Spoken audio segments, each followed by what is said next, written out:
नमस्कार। जरा सोचिए, दुनिया की दो परमाणु ताकतें आमने सामने खड़ी हों, तनाव चरम अवस्था पर हो, और तभी अमेरिका के राष्ट्रपति डोनाल्ड ट्रंप ये दावा कर दें कि अगर मैं ना होता तो 3.5 करोड़ लोग मारे जाते।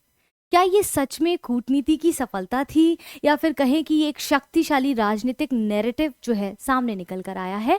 और आज की इस चर्चा में हम यहाँ समझेंगे कि भारत पाक जो संघर्ष है उसकी पृष्ठभूमि क्या थी, जो भी हमने देखा, जो ऑपरेशन सिंदूर की बात कर रही हूँ, ट्रंप का ये दावा कितना मजबूत है और भारत का आधिकारिक रुख क्या है, और अंतर्राष्ट्रीय राजनीति में बयानबाजी की असली ताकत क्या होती है। तो चलिए शुरू करते हैं कूटनीति बनाम राजनीतिक कहानी की इस दिलचस्प बहस को। नमस्कार दोस्तों, मेरा नाम शिल्पी है। देवघर आईएएस एकेडमी में आप सबका फिर से एक बार स्वागत करती हूँ।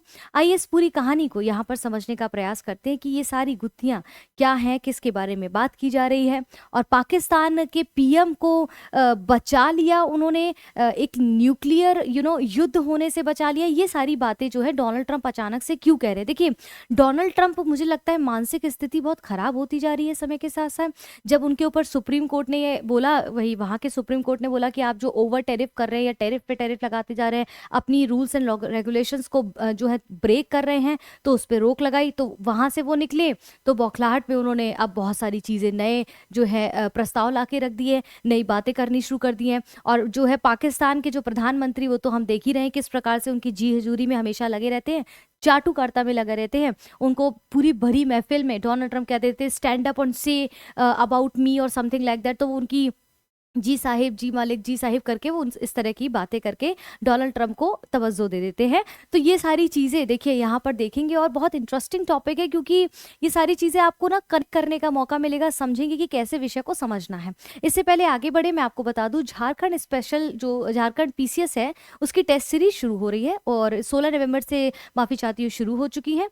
और अभी तक अगर आपने एडमिशन नहीं कराया है तो उसकी कॉल डिटेल्स नीचे आपको दी जा रही है, करवा लीजिए। ये जो टेस्ट सीरीज है ऑनलाइन ऑफलाइन दोनों मोड में उपलब्ध हो जाएंगी। इसकी फीस की यदि मैं बात करूं तो मात्र 499 रुपए में आपको पूरी टेस्ट सीरीज उपलब्ध हो जाएगी, जिसमें क्वेश्चन आंसर तो डिस्कस होंगे, एनालाइज करेंगे वीडियो के थ्रू, और हर चीज को आप ब्रीफली पूछ सकते हैं वहाँ के फैकल्टी से। तो यहाँ कॉन्टैक्ट डिटेल्स आपको दी गई है। अभी तक आपने एनरोल नहीं कराया तो एग्जाम नियर है, जल्द से जल्द एनरोल कराएं ताकि अपनी तैयारी को और अच्छे से कर सकें।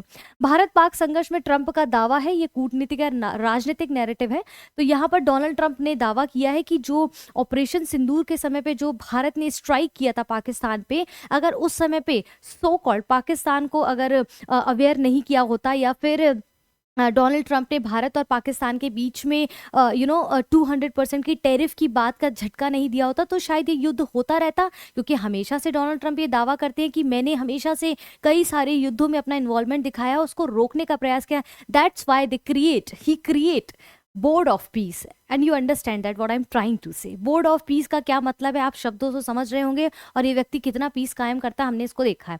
तो यहाँ पर इन्होंने, डोनाल्ड ट्रंप ने कहा कि अगर मैं बीच में नहीं आता, ठीक है, सर्वो सर्वा है, अगर वो बीच में नहीं आते तो भारत और पाकिस्तान के बीच में जो परमाणु युद्ध, इतना बड़ा न्यूक्लियर जो है वॉर हो जाता, तो न्यूक्लियर युद्ध हो सकता था जिससे 3.5 करोड़ लोग मारे जाते। और ये बयान उन्होंने कहाँ पर, अभी रिसेंट में state of the union address के दौरान उन्होंने दिया। तो ये मुद्दा सिर्फ इंटरनेशनल की पॉलिटिक्स नहीं दिखाता है, बल्कि ये जो कूटनीति है, जो नैरेटिव बिल्डिंग है, जैसे हमें बीच में लगा था ना कि ट्रेड डील के दौरान भारत का एक जो मैप डोनाल्ड ट्रंप ने जारी किया था अपनी वेबसाइट में, उसमें उन्होंने इंडिया के पूरे मैप को दिखाया, यानी कि एलओसी जो पीओके है, और जो अरुणाचल प्रदेश वाला हिस्सा है, जो चाइना वाला उधर वाला जो एरिया है, इस सबको पूरा तरीके से दिखाया। मतलब कोई ऑक्यूपाइड जैसा निकट के नहीं दिखाया, डॉटेड नहीं दिखाया। तो हमें लगा कि चलो भाई, क्योंकि क्यों, नैरेटिव जो एक होता है ना, एक जो सोच होती है, अगर आप उसको इंटरनेशनल लेवल पर ऐसे प्रदर्शित करते हैं तो बाकी लोग भी उसी तरीके से सोचने का प्रयास करते हैं। तो इन्होंने भी एक नैरेटिव जो बिल्डिंग क्रिएट की कि देखो, मैंने तुम्हारे इस परमाणु युद्ध को होने से रोका था, क्योंकि जो हमारे वहाँ पर लोग शहीद हुए थे, 26 लोगों को जो उनके धर्म पूछकर जो मारा गया था, कश्मीर वाला मुद्दा हुआ था, ठीक है। तो उसको लेकर उन्होंने कहा कि बाद में भारत ने पीओके में उन सब में हमला किया, तो वो सारी चीजों को लेकर उन्होंने कहा कि अगर मैं बीच में नहीं आता तो शायद चीजें खराब हो जाती। तो पूरा घटनाक्रम क्या था, उसकी डेट को थोड़ा समझते हैं। आपको याद होगा कि 22 अप्रैल 2025 को पहलगाम में आतंकवादी हमला हुआ था, जिसमें 26 नागरिकों की मृत्यु हुई थी। उनको मारा गया था उनका धर्म पूछकर, उनका खतना देखकर, उनको कुरान पढ़ना आता है या नहीं, उनको आयतें आती हैं या नहीं, उस बेसिस पे उन्होंने उनको मारना शुरू किया था। किसी से छुपी हुई बात नहीं है, हम सबको पता है। भारत की प्रतिक्रिया की थी, भारत ने कुछ समय बाद उसमें ऑपरेशन सिंदूर चलाया, ठीक है, क्योंकि उन औरतों का सिंदूर छीना, उन्होंने ऑपरेशन सिंदूर चलाया। पाकिस्तान ऑक्यूपाइड कश्मीर यानी कि पीओके और पाकिस्तान में जो आतंकी ठिकाने उन पर स्ट्राइक किया। अब सोचिए पाकिस्तान, ये व्यक्ति, मैं क्या ही बोलूँ, ये सो कॉल्ड जो हमारा प्रिय मित्र पड़ोसी पाकिस्तान है, इस पर अफगानिस्तान में इसको शक था कि वहाँ के कुछ आतंकी संगठन इसके मदरसे और जो है जो मस्जिद है उसके बाहर उन्होंने बम ब्लास्टिंग की, ह्यूमन ब्लास्टिंग वगैरह की है, तो इसको शक था। तो इसने अफगानिस्तान के ठिकानों में हमले कराए और ये बोला, ये मैंने कल पढ़ाया है, इसके साथ कनेक्ट करिए, कि बोला कि भाई आपने हमारा जो किया, हम राष्ट्रहित को सर्वोपरि मानते हैं और हम अपनी जनता को सुरक्षित करना चाहते हैं। मुझे तो नहीं लगता इसकी जनता इससे सुरक्षित भी फील करती होगी। तो इसने बोला कि वहां पर हमने इस तरीके से किया, और अगर भारत ने ऑपरेशन सिंदूर चला लिया तो इसको बहुत बुरा लग गया, ठीक है। तो और यहाँ पर फिर डोनाल्ड ट्रंप बीच में टपक क्यों रहे, मुझे नहीं समझ आ रहा। इसके लिए जयशंकर ने भी जो है, जो फॉरेन मिनिस्टर, उन्होंने भी बीच में बोला था, ठीक है, कि Donald Trump was in America, तो वो इस बीच में ना बोले। 4 दिन तक ये सैन्य तनाव चला था, खींचातानी चली थी, दोनों देशों के पास परमाणु हथियार है, हम सब जानते हैं, इसलिए वैश्विक स्तर पर चिंता बढ़ गई थी, क्या ये न्यूक्लियर वॉर में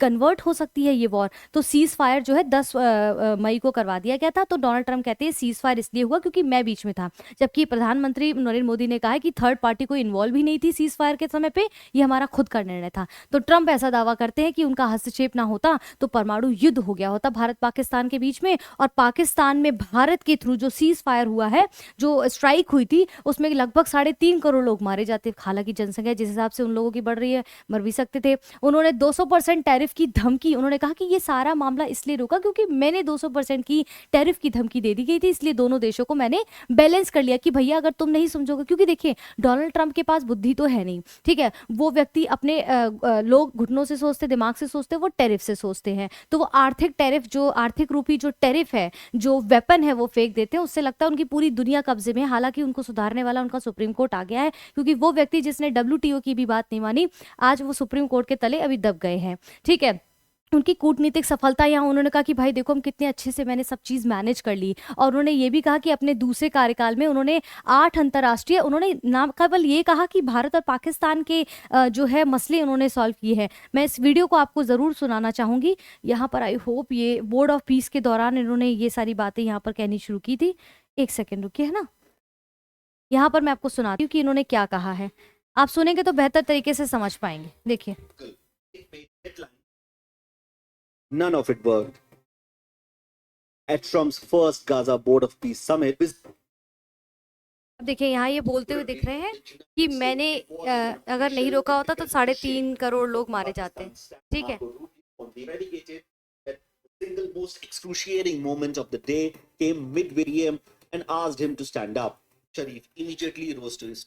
I think you should actually stand. Come, please, stand just for a second. अब सोचिए उस पाकिस्तान से आप क्या उम्मीद कर रहे हैं जहां पर भरी सभा में उसको ऐसे खड़ा करके बोल रहे हैं please stand up, please stand up, बताइए जो भी मैं बात कह रहा हूँ वो सही है कि नहीं है। मतलब उसकी कोई वैल्यू नहीं है, उसकी वैल्यू होगी भी कहाँ से, वो हमेशा गिड़गिड़ाता जो रहता है अमेरिका के पीछे पीछे पाकिस्तान, तो उसकी वैल्यू हो भी कहाँ से। तो ये बोर्ड ऑफ पीस का जो ये सबमिशन हो रहा था यहाँ पर, उसमें उसकी बेइज्जती करती, हालांकि वो बेइज्जती ही डिजर्व करता है। Pakistan and India, thank you very much. And I spoke to Prime Minister Modi. He's excited. He's watching us right now. Then came the twist that made it worse. As Sharif stood there, Trump used the moment not to acknowledge him, but to lavish praise on India's Prime Minister Narendra Modi, calling him a great man and a very good friend. He's a great man. He's a great guy. They're all great. Once a regional rival. The discomfort on Sharif's face when Sharif finally had the floor to address this. Exactly कहाँ पर वो term इन्होंने use किया है, वहाँ पर जहाँ पर इन्होंने बोला है कि, एक सेकेंड रुकिए ना, जहाँ पर उन्होंने बोला कि भाई अगर मैं बीच में नहीं आता तो इतने करोड़ लोग मारे जाते हैं। इन्होंने ये स्टेटमेंट दिया है। ये वीडियो अगर आप कहेंगे तो आपके इंस्टाग्राम पे, सॉरी टेलीग्राम पे पहुँचवा दूंगी मैं, कोई इशू नहीं है टीम को बोल के।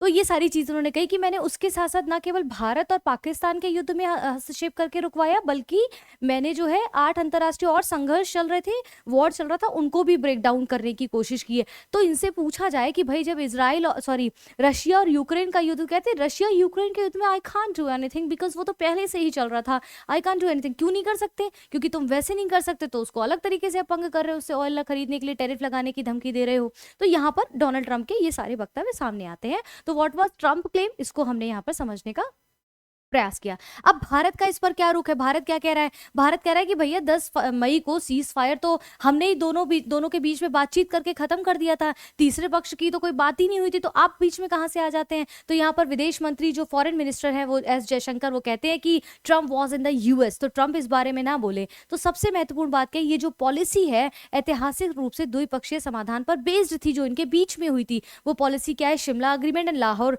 डिक्लेरेशन की पॉलिसी है। यहाँ पर किसकी?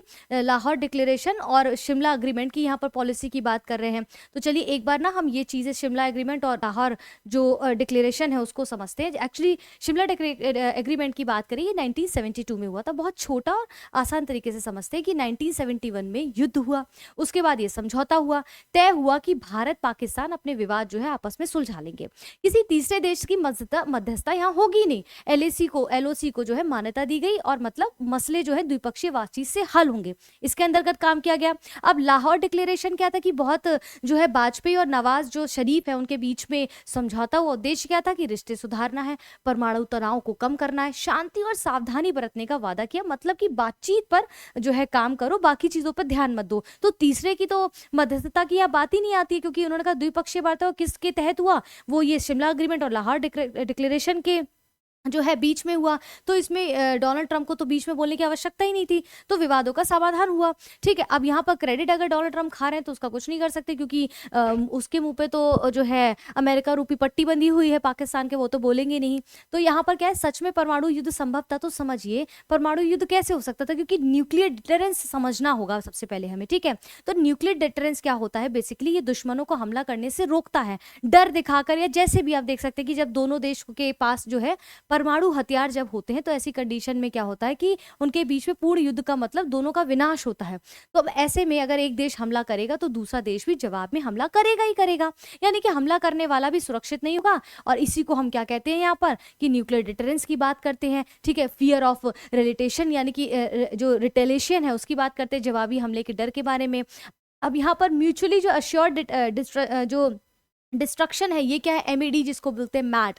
एक्चुअली क्या है कि अगर परमाणु युद्ध होता है तो दोनों देशों का भारी विनाश तय होता है। भाई सीधी सी बात है, आप जापान के हिरोशिमा नागासाकी को देख लो। इसका सिंपल मतलब ये कि अगर देश ए परमाणु बम गिराता है तो देश बी भी तुरंत जवाब देता है, यानी कि दोनों को भारी जनहानि की होती है, बर्बादी होती है। ठीक है, जीत किसी की भी नहीं होगी। इसीलिए दोनों देश ये जानते हैं कि जो है फुल स्केल न्यूक्लियर वॉर जो है आत्मघाती होता है, इसलिए वो आमतौर पर उस स्तर पर नहीं जाते हैं। इसी कारण से जो पूर्ण परमाणु युद्ध है उसकी संभावना कम मानी जाती है। क्लियर है? तो जब दोनों देशों के बीच तनाव बढ़ता है तो वे सीधे परमाणु युद्ध नहीं करते हैं। वो क्या करते हैं? वो उस वक्त बीच में यहाँ पर बात करते हैं सीमित हवाई हमले की बात करते हैं कि कुछ इस तरह से बॉर्डर पर छोटी झड़प हो जाए, सर्जिकल स्ट्राइक हो जाए, यानी कि जवाब देते हैं, लेकिन युद्ध को पूरी जंग के रूप में कन्वर्ट नहीं करने का ही प्रयास करते हैं। और इसी को हम कहते हैं लिमिटेड कॉन्फ्लिक्ट, जो कि भारत और पाकिस्तान जैसे मामलों में आमतौर पर जवाब दिया जाता है, लेकिन स्थिति को नियंत्रित जो है रखा जाता है। तो अधिक संभावना सीमित सैन्य टकराव की यहाँ पर होती, परमाणु स्तर तक बात जो है नहीं बढ़ती है। तो ये सारी चीजें यहाँ पर, परमाणु युद्ध तो संभव ही नहीं था, क्योंकि न्यूक्लियर डिटरेंस को यहाँ पर हमने समझा कि किस कारण से नहीं हो सकता है, क्योंकि दोनों की जनहानि इत्यादि इसमें इन्वॉल्व होती है। ठीक है, तो हमने देखा म्यूचुअली जो अश्योर्ड डिस्ट्रक्शन है उसको समझा, लिमिटेड कॉन्फ्लिक्ट मॉडल क्या है उसको यहाँ पर समझने का प्रयास किया। ठीक है, अब यहाँ पर एक दो चीजें बता देती हूँ। India participated as observer in board of peace. अब बोर्ड ऑफ पीस आपको पता है गाजा पट्टी पे जो 20 सूत्रीय जो सो कॉल्ड डोनाल्ड ट्रंप लेकर आए थे शांति कायम करने के लिए, कि दोनों देशों के बीच में शांति होनी चाहिए, तो उसके लिए उन्होंने एक बोर्ड ऑफ पीस बनाई थी, एक ऑर्गेनाइजेशन बनाया था। जैसे उन्होंने यूएन के तर्ज पर इसको बनाया था कि बोर्ड ऑफ पीस में अगर आपके पास 9,000 करोड़ रुपए हैं तो आप उसमें स्थायी सदस्यता ले सकते हैं। अब जब ये मुद्दा आया था तो ये बोला गया था कि भारत को भी इनविटेशन दिया, पाकिस्तान को भी इनविटेशन दिया। मुझे तो नहीं लगता पाकिस्तान बेचारा इतना सक्षम है कर पाएगा। खैर, तो इंडिया ने क्या इसको स्वीकारा, क्योंकि कई लोगों के मन में विचार है, तो इंडिया ने इसको एक्सेप्ट नहीं किया। हाल में पता चला कि बोर्ड ऑफ पीस की जो मीटिंग हुई इसमें भारत ने जो अपनी बारे में बात नहीं की है और एक्सटर्नल अफेयर मिनिस्ट्री स्पोक जो है person Randhir Jaiswal reiterates India's position on the Palestine issue and says India stand for a sovereign मतलब संप्रभुता के लिए और जो है इंडिपेंडेंसी के लिए visual viable state of Palestine based 1967 borders. तो फिलहाल बोर्ड ऑफ पीस में भारत इस पे पार्टिसिपेट जो है नहीं कर रहा है, ठीक है, ऑब्जर्वर की तरह देखेगा लेकिन उसमें वो पार्टिसिपेट नहीं करेगा, लाइक कि उसमें वो 9,000 करोड़ रुपए देके वहाँ की साइज सदस्यता ले, तो ऐसा नहीं करेगा भारत, ठीक है। अब tariff will replace income tax Trump's tours front of supreme court. अब देखिए इंसान इतना बौखला गया, अब यहाँ पर ये कह रहा है कि हम अपने देश के बारे में ये सब चीज़ों का ध्यान रखते हैं। ये सब कनेक्टेड है। क्यों मैं ये कह रही हूँ? क्योंकि जैसे ही सुप्रीम कोर्ट का मैंने कहा जस्टिस आया कि भाई आप ऐसी मनमानी से जो है टैरिफ नहीं लगा सकते हैं, तो यहीं पर अब उसने क्या कर दिया कि हम जो है इनकम टैक्स को रिप्लेस करेंगे। अब टैरिफ्स की जगह हम इनकम टैक्स को रिप्लेस करेंगे और ट्रम्प टॉन्ट्स जो है taunts in front of supreme court justice. तो he remark came in the presence of 4 supreme court जजेस, chief justice John Roberts, Coney Barrett Kavanaugh और एलेना केगन, और who were attending Trump's annual state of nations address. तो वहां पर उन्होंने वैसे भी उसकी डोनाल्ड ट्रम्प ने उनकी बुराई की थी, जो भी जजमेंट आया था कि आपने कैसे मुझे हस्तक्षेप कर दिया, मेरी सीमाओं को सीमित कर दिया। तो उसके बाद इनका एक जजमेंट आता है। सोचिए इसके इसी कारण बस से इनकम टैक्स को रिप्लेस करेंगे, ये करेंगे, और जॉब इनके पास मिल नहीं रही है वहाँ पर अमेरिका में। H1B1 वीज़ा लगा के इन्होंने वैसे ही बेड़ा गर्क कर रखा है, वो उसमें क्राइटेरिया चेंज करते करते। तो ये सारी चीज़ें इनके देश को आगे कहीं ना कहीं क्षति ही पहुंचा रही है ना। और इसी तरह से मैंने बताया जब बोर्ड ऑफ पीस का जो मीटिंग चल रही थी उसमें इन्होंने अचानक से अभी बीच में सुना था, इन्होंने एकदम इशारे से बोला पाकिस्तान के प्राइम मिनिस्टर की, खड़े हो और बताओ कि मैंने क्या सही नहीं किया था, क्या सही नहीं बोला। मतलब होता ना कि चमचे लेके घूमते हैं जैसे स्कूल कॉलेजेस में होता था, वैसे टाइप का कर रहे हैं। तो पूरा टॉपिक बहुत इंटरेस्टिंग रहा है और I hope you like it. और अगर आपको पसंद आए तो वीडियो को लाइक ज़रूर करें। इसी तरह से हमारे साथ देवघर आईएएस अकेडमी के साथ निरंतर कनेक्टेड रहें और दोनों भाषाओं में ये विषय आपको पढ़ाया जा रहा है। निरंतर आपके साथ शाम को 6 बजे क्लासेस मिल जाती हैं और इसके साथ साथ बहुत सारे नए प्रोग्राम्स, नए इनिशिएट्स हमारे यूट्यूब चैनल पर लाए जा रहे हैं। आप हमसे संपर्क करने के लिए कॉल डिटेल्स आपकी स्क्रीन पर है, ज़रूर संपर्क करें। फिलहाल के लिए कल मिलते एक और नए वीडियो के साथ, तब तक के लिए धन्यवाद।